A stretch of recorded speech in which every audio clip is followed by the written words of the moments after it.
Hello, beautiful friends. I am Laurel, Bleadon-Maffei with Illuminating Souls, welcoming you to this episode of Sleepy Bedtime Blessings, a podcast designed to help you rest, relax, and fall asleep, and also to help you deepen in your connection with your beautiful team of angels who are here to infuse love upon your path.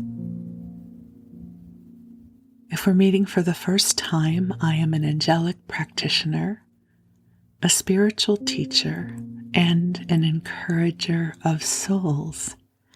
And I do this through one-on-one angel sessions, which are so wonderful. It's a beautiful way to deepen in your divine guidance. And if you're ever interested in scheduling a session, you can just mosey on over to my website, illuminatingsouls.com, where you'll find information about my angel sessions, as well as soul mentoring and my classes and circles that I facilitate. Truly, it will be a blessing to connect with you in your waking hours. And I am someone who uses sleep podcasts to help me transition from the waking hours into the beautiful expanse of sleep. And I love sleep podcasts so much that I was guided to create this for you. My hope is, after you've had a chance to listen a few times, that this podcast can serve as an oasis of light for you. It can become a place where you can plug in to waves of love for you. I know I'm not the only one feeling the chaos we are moving through in the collective, and so I want this episode to be a love letter for you, because I believe in you and I am so deeply grateful for the gift of you. So I invite you to take a nice deep breath in and release, and get ready to cozy on up, whatever that means for you. For me, I plump up all my pillows plural, because I sleep with a lot of them. I think I have a little bit of a princess and a pea thing going on. I love lots of blankets and lots of pillows. And then I put in my earbuds and I pick a podcast episode. And I turn the volume down low, and I listen until I drift off. So this is your time to get ready. And the flow of this episode is going to be that we will chat for a little bit. Well, I'll chat, you'll listen, although feel free to have a mental conversation with me. And if you have any feedback or any response to anything I'm saying, you feel free to reach out and send me a message, as I would love to hear from you. But right now, I really encourage you to get ready for bed. You can chat with me later. But for right now, this is your time. This is your time to come into sanctuary for rest. So we'll talk for a little while. And then I'll call in the angels and they will amplify their loving presence for you. And then I'll read to you.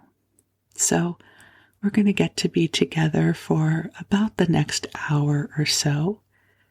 So you'll have plenty of time to drift off. So don't feel pressure. Don't feel like you have to hurry up and sleep. You have plenty of time. And you know what? If it takes more than an hour, this is my 33rd episode. And that means there's approximately 33 hours of content available for this podcast, so you can just let it play all night. And the angels and I will keep you company. And just take a nice deep breath in, allowing the light of the divine to come to you now, breathing in the love that is here for you. And also giving yourself permission to release whatever this day brought you. That you have permission to rest and just be. This is your time to replenish and restore.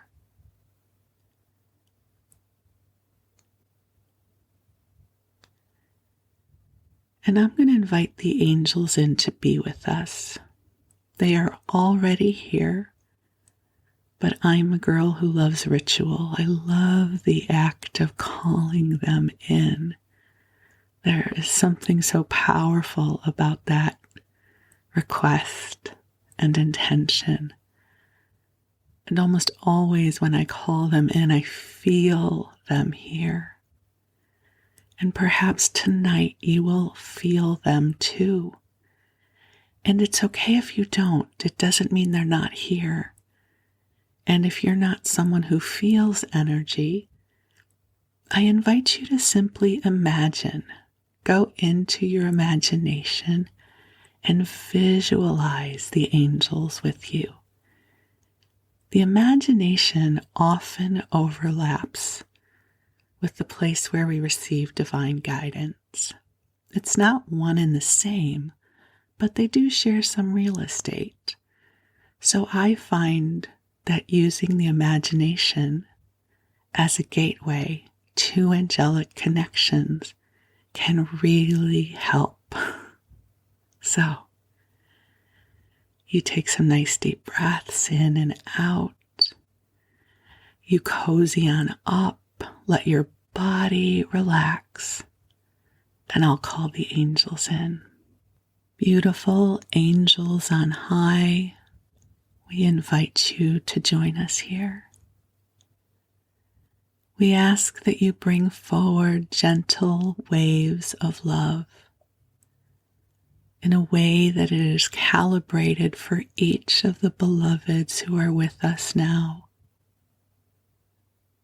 And whether you are listening to this episode the week that it's released or listening even years later, the angels will always join you in live time because they are not bound to time and space in the same way we are.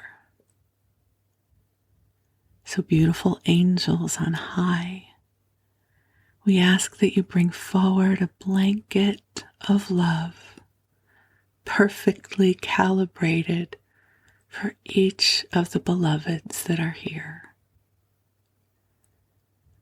Angels, we ask that you bring forward soothing, nurturing frequencies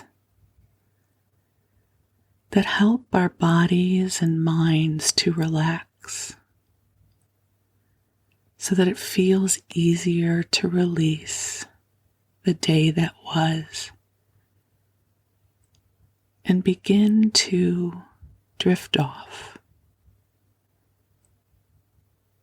into a lovely expanse of rest and sleep.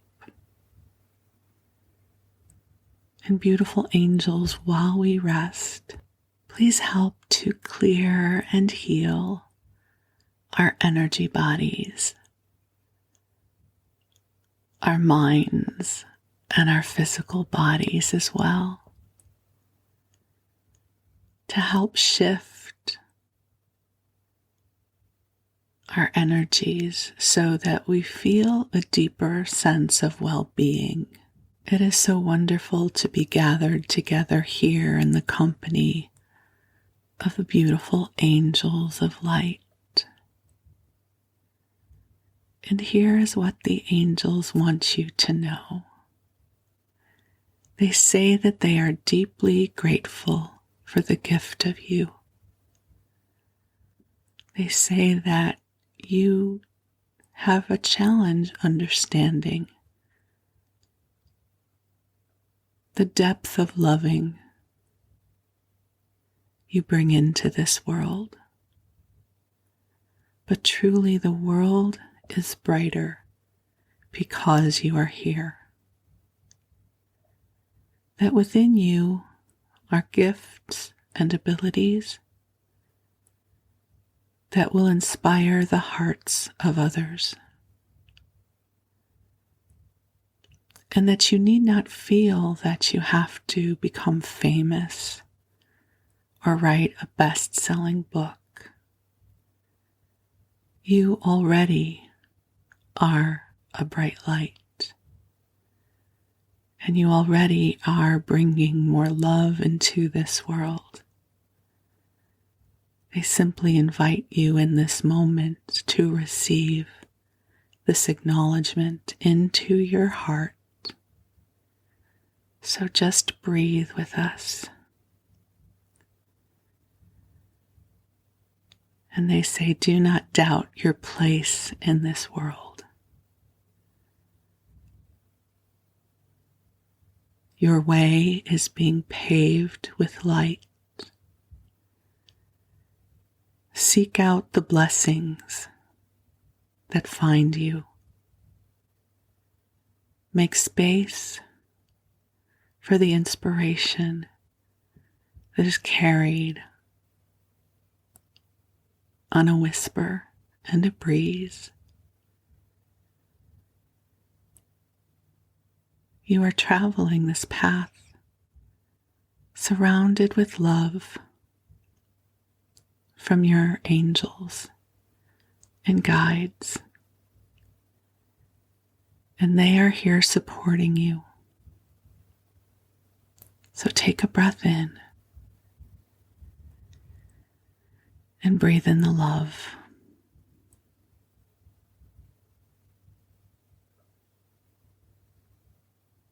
You know, we all carry the duality of shadow and light within us.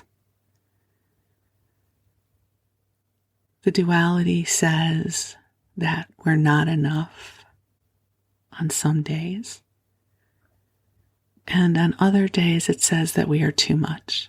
It's like some strange puzzle that we can't quite fit into. But you are you. You are the breath of God incarnated as you. And you are more than enough. And you are not too much. You are just the right amount of you.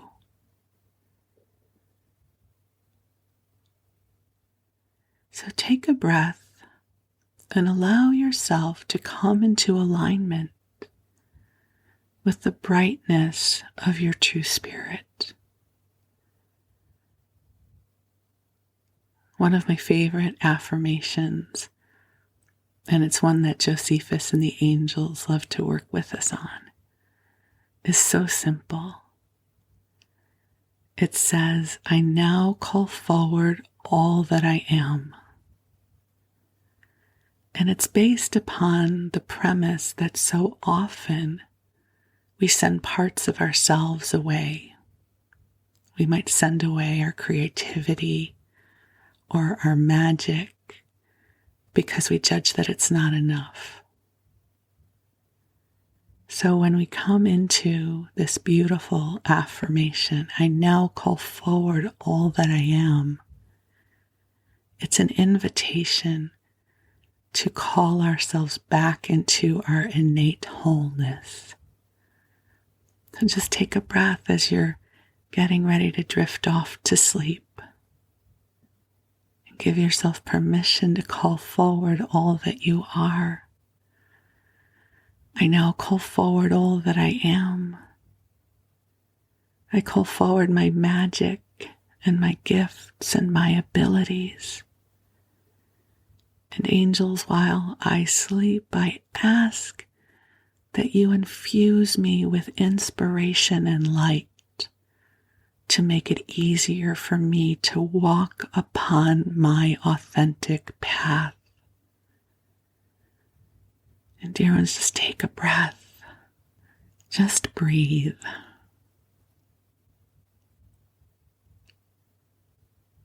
I affirm you are blossoming open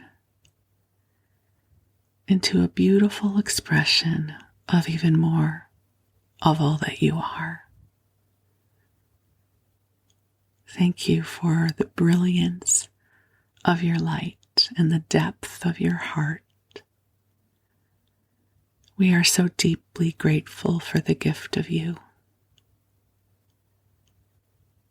So you just allow your body to relax and receive the clearing and healing light from the angels while you sleep.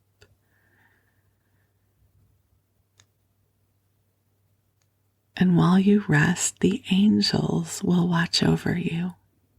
And I say a prayer that your dreams be sweet and you awaken in the morning or whenever it is you're supposed to wake up feeling replenished and refreshed and even more connected with your inspired heart. So you drift off. And while you do, I'm going to tell you a story. When I initially started recording this episode, I was planning on diving into another installment of the book, A Little Princess by Frances Hodgson Burnett. The last time I read this book to you was episode 18 back in January. And A Little Princess was one of my very favorite books growing up.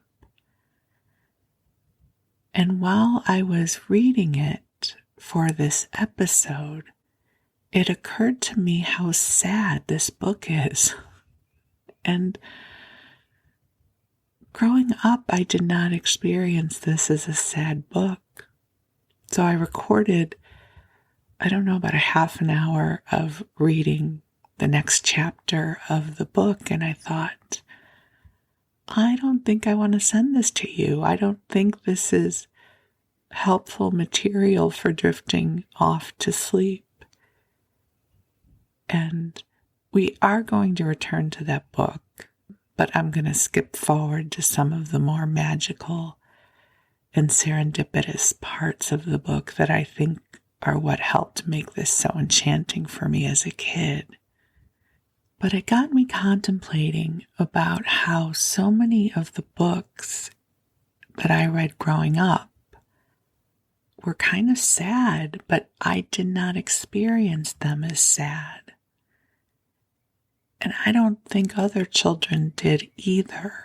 I don't think these were books that caused us to feel sorrowful. I think it must have to do something with our psychology in those age stages, right? Where we have this fierce sense of independence and seeing the world through our eyes.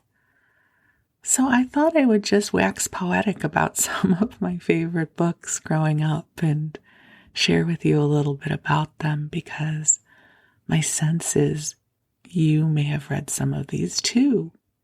And then, I don't know if it'll be this episode or the next one, we will return to A Little Princess. So she will come back.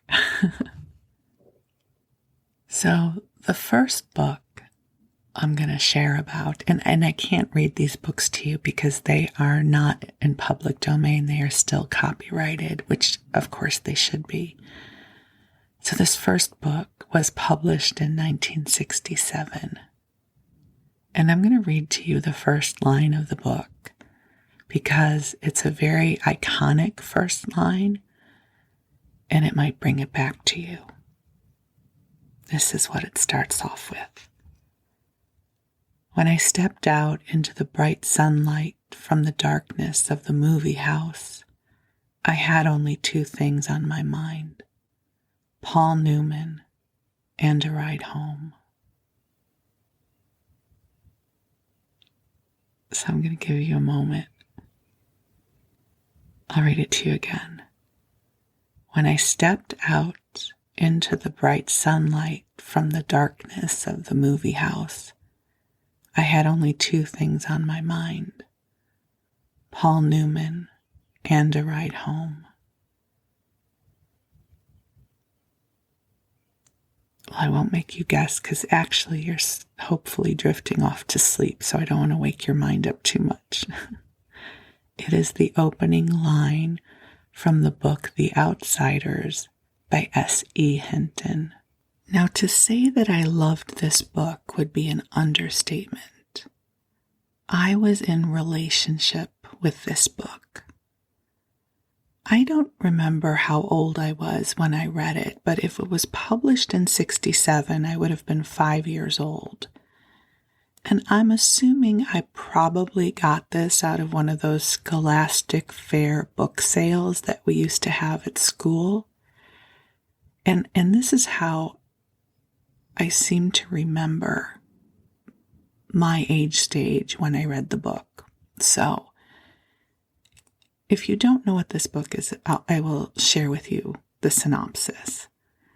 There are 3 brothers: Pony Boy, yes, that's his name; Soda Pop, and that's his name; and Daryl. I don't know why Daryl gets a regular name and then there's Soda Pop and Pony Boy, but that's part of the charm of this book. Daryl is 22 or 23. Soda Pop is 16. And Pony Boy is 13 years old. Tragically, their parents were killed in a car accident. And to keep them from going into foster care, to keep the brothers from being broken up, Daryl decides that he is going to take responsibility for raising his 2 younger brothers. They have a very hard Scrabble life, and the book is really all about their friends and the social difficulties there are between the greaser, they're considered the greasers, and the socias, who are the upper class kids at their schools. And there's a lot of darkness in this book, and kind of, there's not the romance of West Side Story, but kind of, West Side Story-ish, the 2 rival groups. Actually, you know what? I'm going to read to you the synopsis of the book from the inside of the flap of the book. I don't think I can get in trouble for reading that part to you. The Outsiders are a rough and swinging gang of long-haired teenagers from the wrong side of the tracks. They have little hope for the Mustangs and Madras shirts and all the rest of the material pleasures of the American life. Their mode of expression is violence, directed toward the group of privileged kids who are at once objects of their envy and their hatred. This is their story, and especially the story of Pony Boy, tough and sensitive, whose inner conflicts and fierce drives shape a moving novel of young people trying to find their place in a world they never made. And the book was written by S.E. Hinton when she was 17 years old, right? So she really understood the psyche of those age stages. So this book lived in me. It lived in me. These characters were a part of my inner landscape. And here's one of the things I find so fascinating about my relationship to the book. I must have read this book for the first time when I was about 11 or 12 years old. Because this is what I recall. In the book, Pony Boy is 13 years old. And I remember thinking, why are they treating him like a kid? He's 13. So in my mind, he was old enough to make his own decisions, and he was old enough to go on his adventures and take on life and be the the driver of his destiny kind of thing. So to me, that reflects what I was thinking around 11 or 12 years old, that 13 was old, it was mature. Of course it is, right? And I've read this book, it must be at least 100 times, but I remember reading it again at some point when I was 16 years old, which is how old Soda Pop is. And again, I remember thinking Soda Pop was old and mature and Ponyboy was just a kid. Like, what did he know? Of course they needed to take care of him. And then at some point in my 20s, I picked the book up again for nostalgia. And I was horrified. I was like, oh my God, they're so young. Ponyboy is so young to be going through all of this. And poor Soda Pop, he's young. And then again, at some point, I watched the movie because if you haven't connected the dots yet, this became a very famous movie that Francis Ford Coppola made, and it's with C. Thomas Howell. It was like all the young actors of the time. C. Thomas Howell, Patrick Swayze, Rob Lowe, Tom Cruise, Emilio Estevez, Ralph Macchio. I don't know. Did I just say his name right? Is it Macchio, I think. I'm sorry, whatever, if I'm mispronouncing your name. And certainly as an adult, I read this book or watch this story, and I have such profound empathy in my heart because here's Derry, this 22-year-old kid trying to keep his brothers from harm. So I'm always fascinated with my relationship with this book because of how I perceived it through my different age stages. And I will also say, I don't know how it was for you when you were 11 or 12 years old, but I had a lot of crushes, right? Crushes became, the source of fantasy and love, the future visions for love. And, who didn't want the bad boy then, right? The boy who was in pain that we were going to heal and fix. Future signs of a light worker for sure. Oh, he's so troubled. I'm going to make him better. I'm going to be the light in his darkness. All of those, totally earth angel, incarnated angel, light worker 101 material. And I bring this up because the early editions of The Outsiders had an artist's rendering of the boys. And there's one boy with this dark black hair who I assumed to be Soda Pop. I don't know if it was, but to me, in my mind, he lived as Soda Pop. And I had this mad crush on him. So he's just an artist rendering on the cover of a book. But to me, he was the ultimate cute boy. And later, when actors were brought in to play the role, and Rob Lowe was cast as Soda Pop, and Rob Lowe's a cute guy, right? No shade on Rob Lowe. I love him. But he wasn't my Soda Pop. And I had a very difficult time with that because the Soda Pop that I had imagined from the book cover dwelled within me. And now to go and buy the book again, it's the artwork from the movie. And at some point I lost this book, my original Outsiders book. And I actually went on eBay at some point to buy a copy with the old cover for nostalgia's sake. So as I talk to you about this, I am looking at my cover of The Outsiders with the cute boy with the dark hair, who I loved through much of my adolescence. God bless our fantasies and crushes and imaginations when we were younger. I don't know who your adolescent crush was, but this was one of mine. I really did live in this book. And I love that part of the imagination, especially growing up, that we get to expand our awareness of who we are and where we are and co-create in a way. It trained me well for what I do now, I suppose. So the first book I share with you is The Outsiders, and how I did not experience this as a super sad book. I mean, there are absolutely sad parts, but now I read it, and the empath in me is like, oh my God, I am so sad for these boys. Why isn't someone taking care of them? And yet that was not my experience at 12 years old.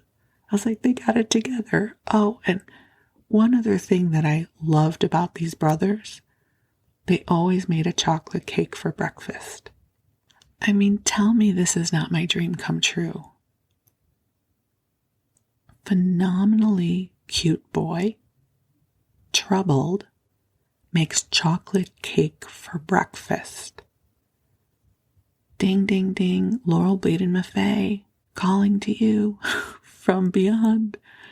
Chocolate cake, cute boy, trouble, they're going to need you. I was all in. And part of the narrative of the book was that if they didn't have any chocolate cake left in the house, one of them would whip it up so there would be chocolate cake for breakfast. So again, cute boys, chocolate cake, and boys with troubled hearts who I could help love and soothe.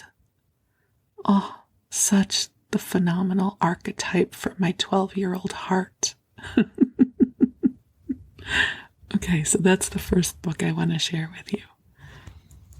The next book is a book you may not have heard of. I don't know how famous this book was. It's certainly not one of the books that everybody talks about now, whereas The Outsiders, I would imagine you have heard of before. If you didn't see the movie, maybe you read the book, or somehow it showed up on your radar. I don't know that this book did, but one of my favorite books. It's called From the Mixed Up Files of Mrs. Basil E. Frankweiler. And maybe it's Basil, I don't know.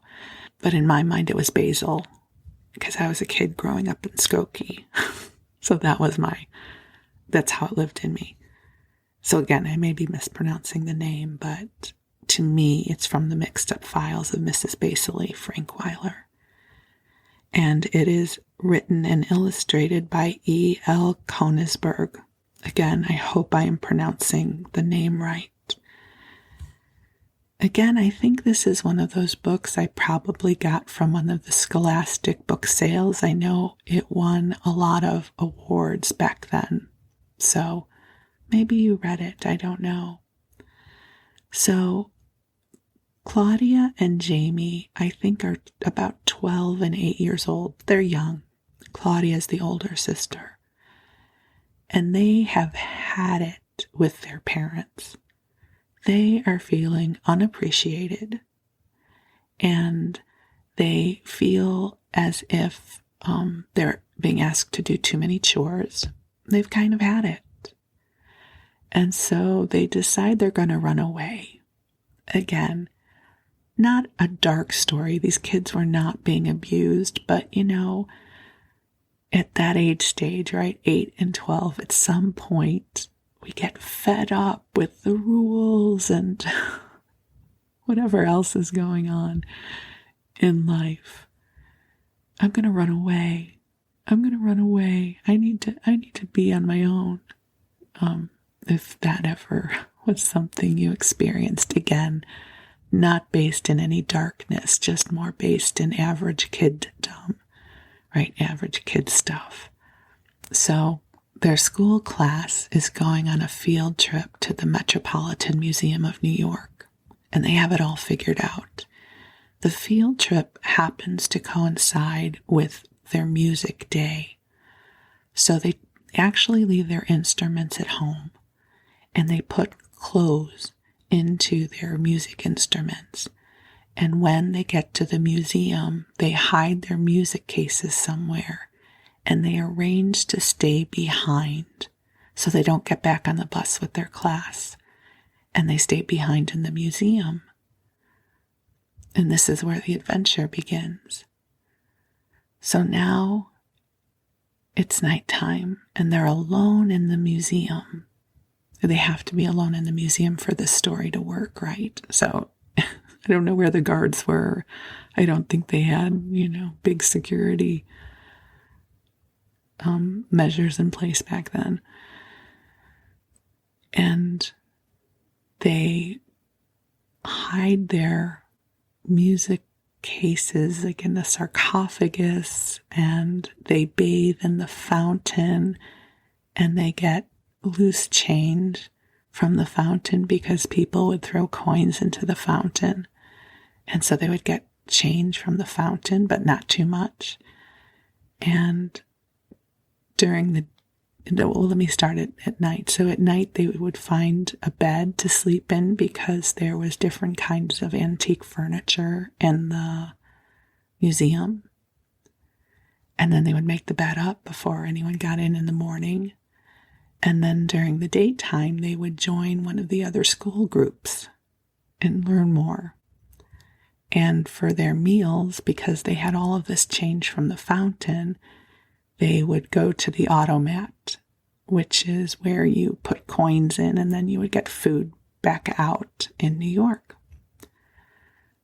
So everything about this book enchanted me as a kid, right? It's like, of course they want to go on their own adventure. And what kid didn't want to be alone with full run of the museum on your own? You take good care of stuff.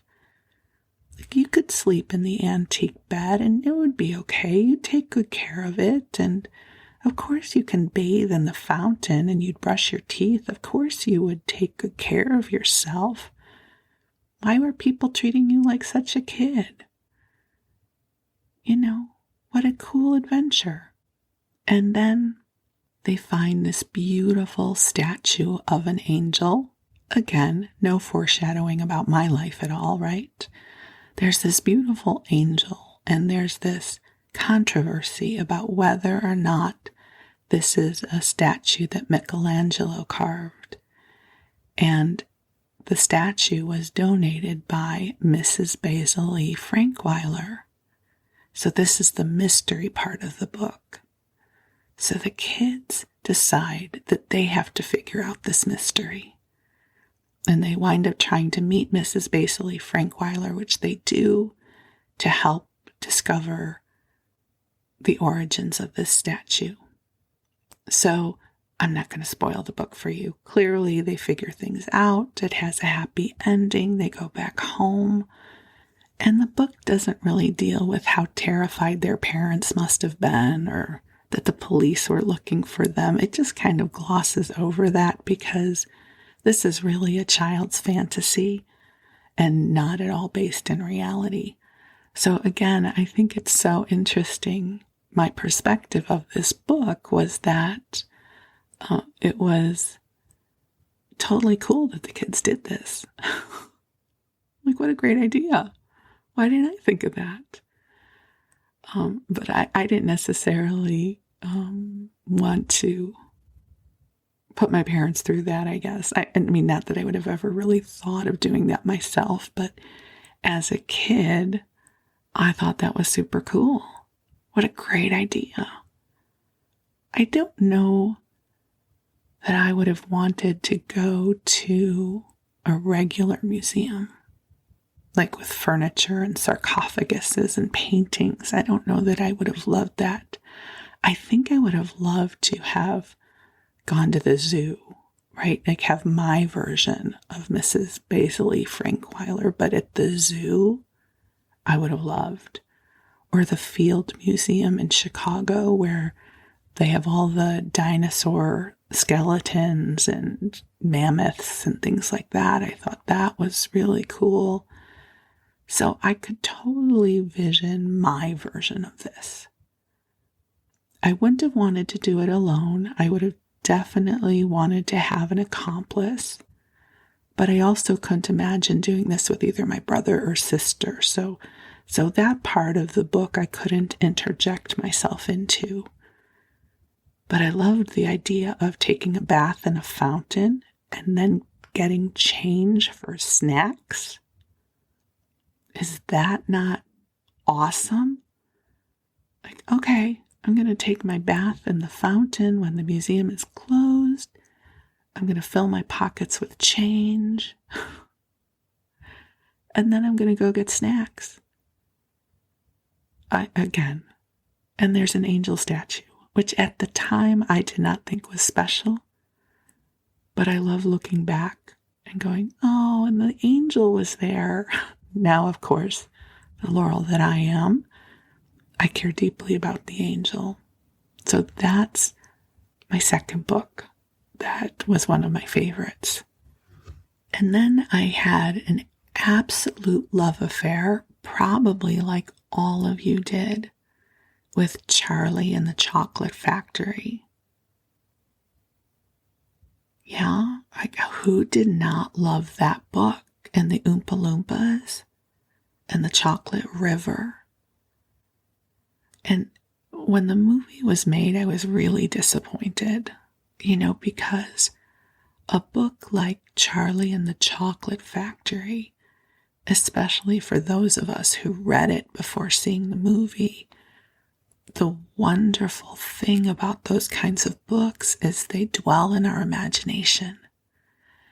There were a few artist renderings in the book, but that didn't necessarily build the visual experience of the book for me. Like that book lived in me. And little Charlie Bucket, who again, in my mind, wasn't too young. So again, I must have read that at a time when he didn't seem so young to me. And just the idea of being in the chocolate factory, was that not the most awesome thing ever? And I'm thinking that Charlie and the Chocolate Factory may have been the first non-picture book I ever read on my own. I seem to recall that the teacher, and this must have been first or second grade, somewhere around there, I think. Kids, when I grew up, we didn't read as young as kids do now. I mean, I remember kindergarten for us was macaroni dioramas, right? Paste 5 pieces of macaroni on your piece of cardboard. I think it was only at the end of kindergarten that we started learning the alphabet. So I don't know that I started reading non-picture books before I was in second grade, maybe. And I seem to recall that Charlie and the Chocolate Factory was one of my first, if not the first, non-picture book that I read. And I was so proud of myself for reading a book without pictures. It was like a grown-up book. And then I read every book that I loved 1,000 times, right? Again, if you listened to the episode about the 1970s television schedule, we didn't have a lot of TV to watch back then. You read a book, you played, you did your thing, but it wasn't about getting constant visual stimulus like we do now. So our imaginations were where we dwelled a lot of the time. So just like The Outsiders, Charlie and the Chocolate Factory dwelled within me for a long, long time. And then in the same breath, I have to say the same thing with Charlotte's Web. I loved Charlotte's Web. And everything about that book I loved, and that book lived inside of me too. I don't have as many clear memories about that book other than it was definitely in heavy rotation in the books that I loved. I remember when the movie was made, it was animated as I recall, and I liked it. I don't remember it being the most awesome movie ever, but I didn't mind it, I seem to remember. And then, of course, there was James and the Giant Peach and Stuart Little. All of those books of the same era. And there was some book, I can't remember, I think it might have been called The Littles. Does anybody else remember this book about tiny little people with tails who lived in the walls of a house? So, like mice might, but they were people with tails. And they would use a spool of thread for a table. I think it was a whole series of books, again, brought to us by the friendly Scholastic book sale. And I remember loving those books. I think it was called The Littles. I don't know if anybody remembers. Feel free to email me and let me know. My hope is you're actually not awake right now listening to any of my rambles. I'm hoping this is dull and rambly enough that you can sleep through it. But if you're up, hopefully I'm amusing you. I'm keeping myself amused for sure. Other books that I loved as a kid, I was certainly heart and soul into Little House on the Prairie books, and this was before the TV series. I didn't have much of a relationship with the TV series. I mean, I watched it, but again, I had read all of those books dozens of times before it became the TV series, and so it really lived inside of me. In fact, I still have my book set of the Little House on the Prairie books. I had a really graceful childhood, I guess I'll say. You know, it's interesting when I go back and think about all of these books where there are absent parents or parents who have passed away and the tragedy of it. That never troubled me. And I don't know if that's because I had a really stable childhood. My parents stayed married. We lived in the same house. They had the same house for 60 years. So I never knew my life without my parents or my parents' house. And old books from childhood were still in the attic or in the closet. And so I've gotten to keep some of my memories from those times. So I do have my original Little House on the Prairie book set that I would sit and read through time and time and time again. And it's so interesting, the moments that stick out, how one winter they had to make bricks out of hay and how they had to wind them up and compress them because they didn't have wood. You know, all of these rustic survival skills that I would never be able to do myself because I am definitely, a fluffy bed kind of girl. But I remember thinking, oh, that's good to know. That's good to know that if there's an emergency, we can take straw and bundle it up and burn it. Not that we had any straw and not that we had a fireplace, but I felt kind of proud that I knew these survival skills, which of course would never help me now. I am far too soft. I mean, I get too hot and too cold too easily. I can't imagine living through those times, but I just loved those books, the Little House on the Prairie books. And there was another set of books, and I don't remember the name of them. It was about a Jewish family, because, we had to get some Judaism in there. And they were all daughters. And there was this one book, or maybe it's a chapter in the book, about how the mama had made soup for lunch. And the little girl didn't want to eat the soup.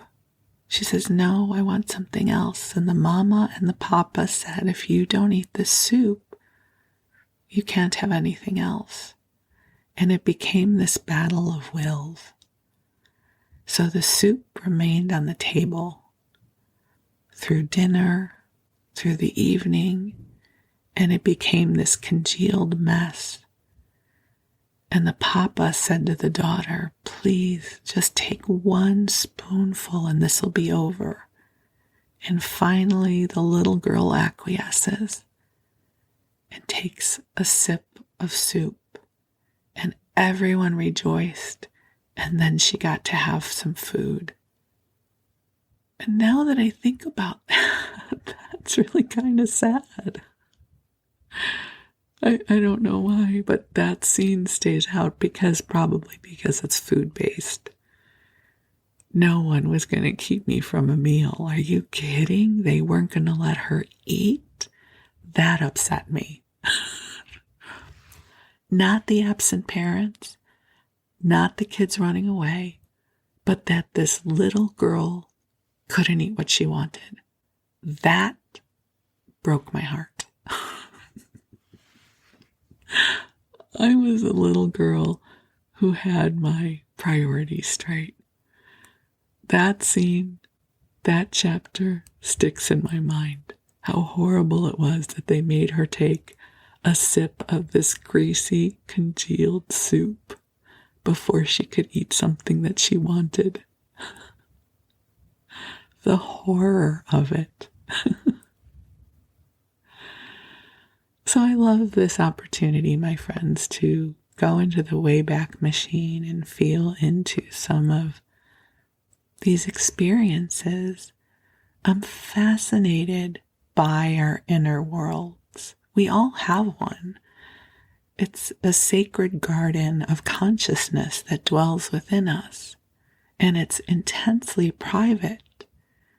We only share a very small percentage of our inner landscape.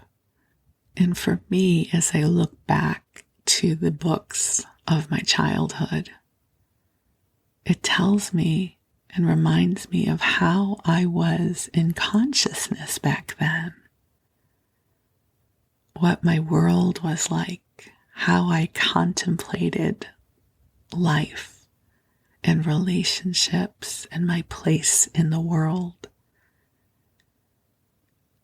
And so my hope is this is an invitation for you to begin to contemplate some of the early relationships you had with books as a kid. So we are going to make it back to Little Princess. I'm going to skip through the sadder parts and fast forward us to parts of the book that I found most enchanting growing up. And so that is something we can look forward to together. But in the meanwhile, as you sleep, allow yourself to go into your Wayback Machine, into the books that you loved growing up. You know, I always had a stack of books by my bed. They would be on the floor. And I'll give you a little funny childhood memory. I shared a room with my sister. I was messy. I was a slob. I'll say that as a kid. And my sister was neat. We were Felix and Oscar from The Odd Couple. And my books would just be strewn about the floor. And I would wake up and my sister would have stacked them from biggest to smallest by my bed. And I think at this point in life, oh my God, God bless her, how hard that must have been for her to share a room with me who was so disordered back then that she had to wait until I was asleep so she could neaten up my book pile. And I have to say, I loved that my books were neat at that point. That was awesome. But I never felt inclined to do that myself. So a shout out to my sister, who's amazing and who I love dearly, and that we survived sharing a room for so long. And to, you know, if you had to share rooms with your siblings as well, and however that was for you. We did okay. We did. There's lots of good memories about sharing our room too. That was just one that had to do with books of childhood. So yeah, I always had a stack of books by my bed that at some point would be ordered by my sister.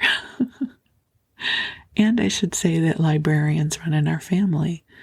Both of my aunts were librarians, so we grew up with a great love affair of books. My parents always loved books, and there would always be a used book sale once a year, the Brandeis book sale that was for Brandeis University, and it was in a big tent in the parking lot of the Old Orchard shopping center.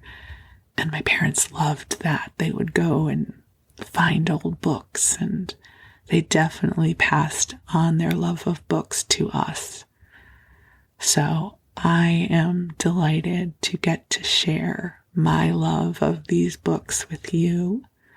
At some point, I'll do an episode of books that changed my life forever, but these were just the books of childhood that dwell within me and bring me a sense of warmth and continuity through my life.